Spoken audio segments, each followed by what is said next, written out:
Bonjour à tous, bienvenue au potager naturel de Flo. Il y a environ une semaine, nous avions fait des boutures de patates douces et donc les racines se sont bien développées. Il est maintenant temps de les mettre dans des pots et c'est ce qu'on va voir tout de suite dans cette vidéo.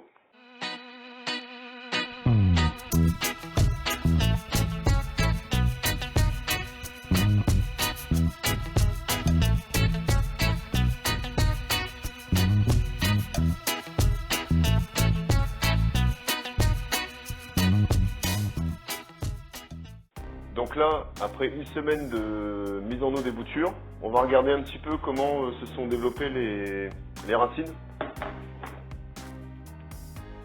Hop. Donc là, vous voyez, on a des belles racines qui se sont formées au niveau des yeux, c'est ce qui était prévu. À ce stade-là, on peut les mettre en terre. D'accord, donc là il y a même 3 yeux.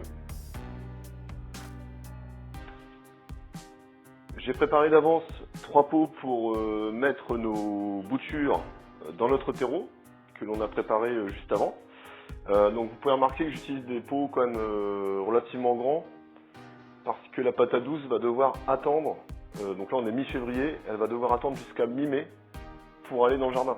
Et donc si je les mets dans des petits pots, ça risque de végéter et moi ce que je veux c'est des plants vraiment vigoureux avec un système racinaire très développé. C'est pour ça que j'utilise ce genre de pot. Donc à peu près 12 cm sur 12 cm de haut. Au niveau de la composition du pot, j'ai tamisé dans un premier temps du terreau universel que j'ai acheté en magasin.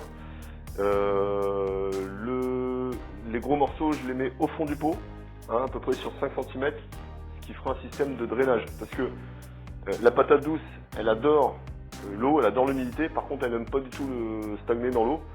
C'est pour ça qu'il faut quand même prévoir un système de drainage, ou en tout cas si vous ne le faites pas, attention de ne pas les noyer, sinon elles risquent de pourrir. Donc pour repiquer vos patates douces, tout simplement vous venez faire un trou dans vos pots, avec un outil de champion évidemment. Hop, vous venez faire vos trous et tout simplement vous allez insérer vos patates douces, d'accord ?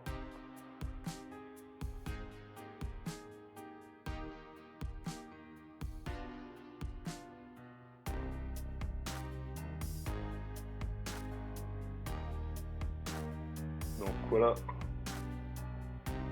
nos 3 plants de patates douces prêts.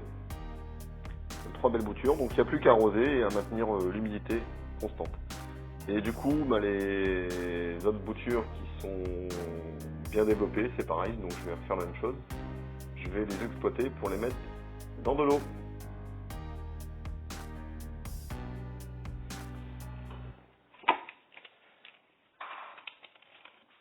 Donc là, évidemment, on va bien arroser. Faut pas hésiter. Comme ça, nos plants de patates douces vont pouvoir se développer. À ce stade-là, la chaleur est moins importante. On est plutôt sur des besoins de lumière, en fait. D'accord, donc là, je les ai retirés du tapis chauffant d'ailleurs. Puisqu'ici, il y a à peu près entre 17 et 18 degrés en permanence. C'est largement suffisant pour que les pieds se développent. Et en plus, ça va les endurcir. Parce que quand on les mettra dehors en serre froide en avril, ça serait bien qu'ils soient déjà un peu habitués à autre chose que du 25 degrés, quoi. Donc je vais en profiter également pour m'occuper de ces boutures-là, qui vont avoir le même traitement, donc c'est-à-dire qu'ils vont partir dans l'eau, tout simplement. Donc toujours pareil, paire de ciseaux, et c'est parti.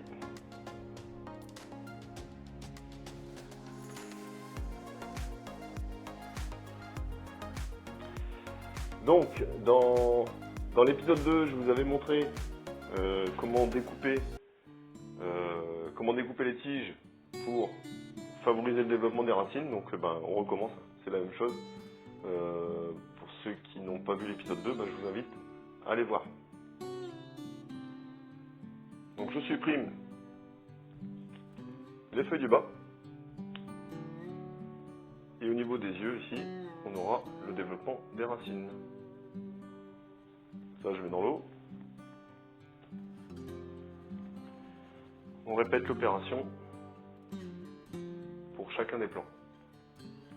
Donc là, c'est vraiment, comment dirais-je, on est en date limite. Hein. Là, c'est vraiment le moment maximum de faire cette opération, parce qu'après, on aurait trop de retard. On aurait beaucoup trop de retard dans la culture de la patate douce, qui est quand même une culture très longue.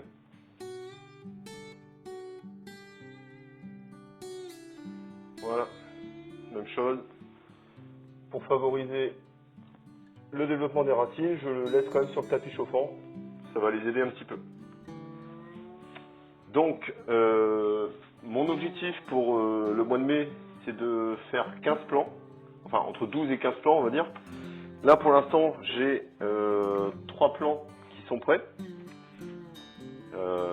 Et puis, 3 boutures dans l'eau qui vont également faire de jolis plants. Et il me reste évidemment tous ces germes qui continuent à pousser.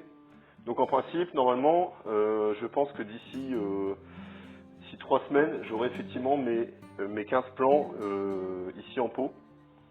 Et ils iront en serre froide avant la plantation hors gel, donc c'est-à-dire mi-mai.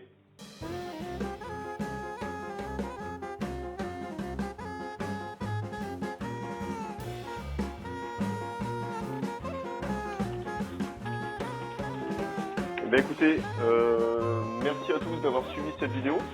Je referai une vidéo très bientôt pour vous montrer l'évolution de ces plants et puis l'évolution également de nos boutures dans l'eau. J'espère que chez vous ça fonctionne aussi. Et voilà, je vous dis à très bientôt. Merci à tous et un bon jardinage. Et voilà. Allez, ciao, salut.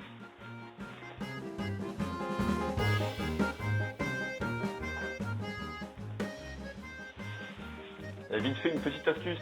Si dans votre maison, vous ne savez pas quel est l'emplacement idéal pour mettre vos plants de patates douces, bah, si vous avez un chat, regardez où il est. Généralement, le chat, il se met toujours dans les endroits les plus chauds de la maison. Donc ça, c'est un bon indicateur. Sinon, à côté d'un radiateur, ça marche aussi. Ou de la cheminée. Voilà, allez, salut, ciao!